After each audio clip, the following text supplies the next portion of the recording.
जय हिंद जय भारत।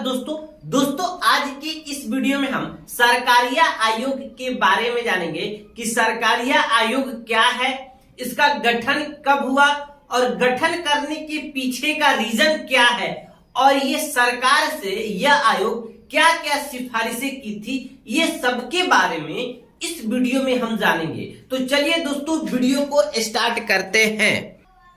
तो सबसे पहले सरकारिया आयोग क्या है ये समझ लेते हैं।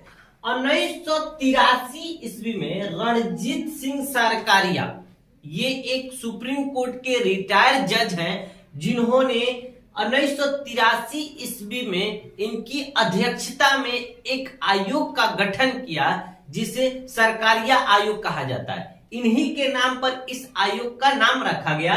इसमें एक रणजीत सिंह सरकारिया और एस.आर. सेन और शिवरमन, ये तीन जजों ने मिलकर इस आयोग का गठन किया था।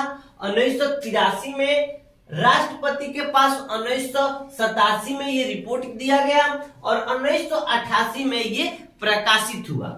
और ये क्यों आयोग का गठन हुआ, ये केंद्र और राज्य के संबंध के बारे में ये आयोग का गठन हुआ। ऐसे कई आयोग का गठन हुआ है, राज्य और केंद्र के संबंध में कई आयोग का गठन हुआ है। उसमें आपका रमन नायर सीतलवाड़ समिति भी है। उसी तरह ये भी एक सरकारिया आयोग है जो केंद्र और राज्य के बीच के जो तनाव की संबंध है उस तनाव को खत्म करने के लिए ये सरकारिया आयोग रणजीत सिंह सरकारिया के अध्यक्ष में गठन किया गया। अब इसमें जो तनाव है उसको खत्म करने के लिए ये आयोग क्या क्या सिफारिशें की, इसके बारे में हम जानेंगे। तो चलिए पहला पॉइंट है केंद्रीय बलों की तैनाती से लेकर। ये आयोग कहता है कि अगर आप किसी भी राज्य में केंद्रीय बलों की तैनाती करते हैं, वो सीआरपीएफ या एसएसबी, कोई भी केंद्रीय बल अगर आप किसी राज्य में तैनाती करते हैं तो उस राज्य के सरकार से आपको राय लेनी चाहिए। अगर ऐसी परिस्थिति है कि बिना केंद्रीय बलों से वो नहीं निपटा जा सकता है, तब आप उस परिस्थिति में आप बिना राज्य के सरकारों से राय लिए आप वहां केंद्रीय बलों को तैनात कर सकते हैं। पहला ये है। दूसरा है योजना आयोग को स्वायत्त संस्था बनाना।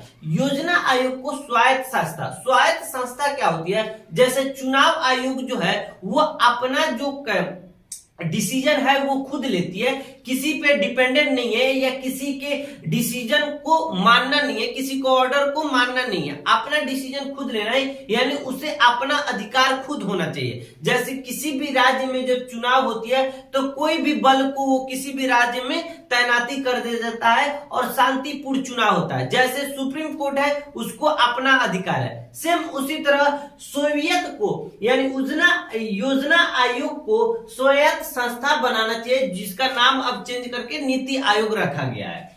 उसके बाद कहा है कि हाई कोर्ट के जजों का ट्रांसफर व्यक्तिगत इच्छा पूछनी चाहिए। जब भी किसी भी राज्य के जो हाई कोर्ट है उस राज्य के अगर जज को आप एक जगह से दूसरे जगह ट्रांसफर करते हैं तो उनकी व्यक्तिगत इच्छाएं पूछनी चाहिए। उसके बाद है एकता एवं अखंडता को बनाए रखना चाहिए। देखिए एकता और अखंडता से मतलब है कि देश में कई राज्य बन सकते हैं, जैसे उत्तर प्रदेश से उत्तराखंड अलग हुआ, बिहार से झारखंड अलग हुआ, तो इस तरह अलग अलग जो राज्य से अलग राज्य बन सकते हैं, लेकिन देश से अलग देश नहीं बनना चाहिए, इसको बनाए रखना चाहिए। और इसको बनाए रखने के लिए त्रिभाषी का सूत्र अपनाना चाहिए। त्रिभाषी का मतलब है कि किसी भी राज्य में 3 भाषाएं होनी चाहिए, जैसे हिंदी, इंग्लिश और उस राज्य का भाषा।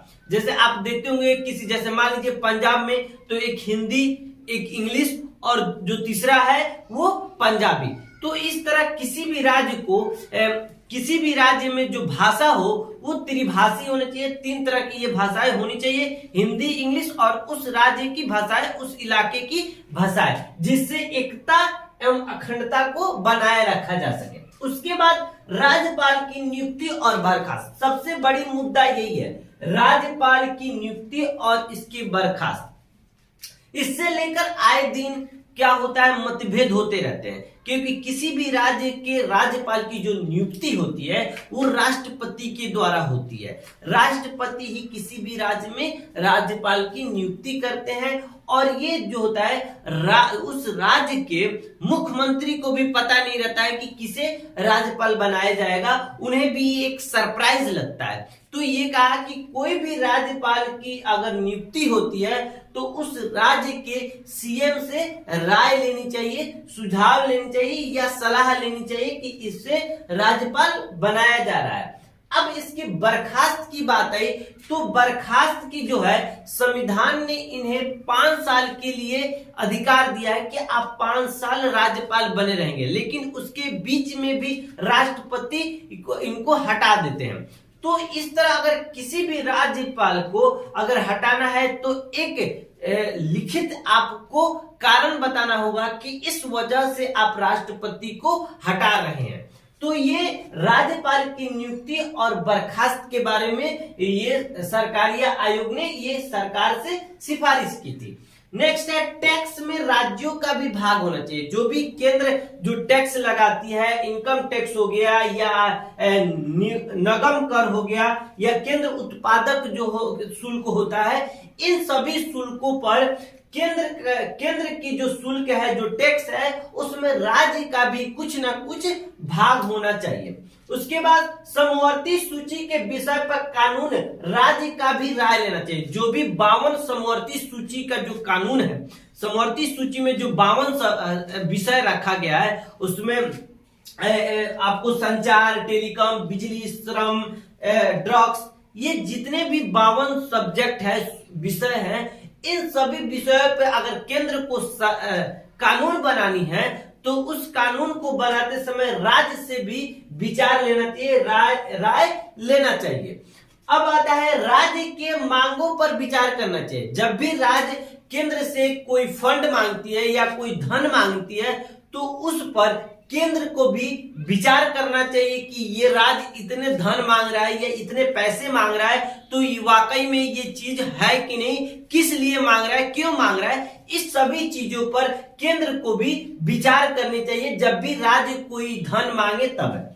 उसके बाद आता है राज्य सरकार विधेयक पर जो भी विधेयक पास करता है उसको राष्ट्रपति का स्पष्ट विचार होना चाहिए। जब भी कोई राज्य कोई विधेयक पास करता है और राज्यपाल के द्वारा जब उस राष्ट्रपति को भेजा जाता है तो राष्ट्रपति जब उस विधेयक को इनकार कर देते हैं तो उनका एक स्पष्ट रीजन बताना चाहिए कि इस रीजन से इस कानून को इनकार किया जा रहा है। तो कोई भी राज्य जब कानून बना के राष्ट्रपति के पास भेजता है तो राष्ट्रपति को स्पष्ट उनकी इनकारिता की प्रमाण देना चाहिए। उसके बाद इसमें तो ये जो सरकारिया आयोग जो है, जो सिफारिश की गई थी, टोटल 247 सिफारिश की गई थी, लेकिन टोटल 247 से सिफारिशें पढ़ना बहुत ही मुश्किल है और याद करना भी मुश्किल है। तो जो मेन है, जो 7-8 है, ये समवर्ती सूची और राज्यपाल योजना आयोग, ये सब याद रखना जरूरी है। टोटल 247 सिफारिश किया गया था सरकारिया आयोग के तरफ से, जिसमें से 179 को लागू किया गया है। तो दोस्तों उम्मीद करता हूं आपको समझ आया होगा कि सरकारिया आयोग क्या है और इसमें कौन कौन सी सिफारिश की गए थे। मिलते हैं दोस्तों अगली वीडियो में। जय हिंद, जय भारत।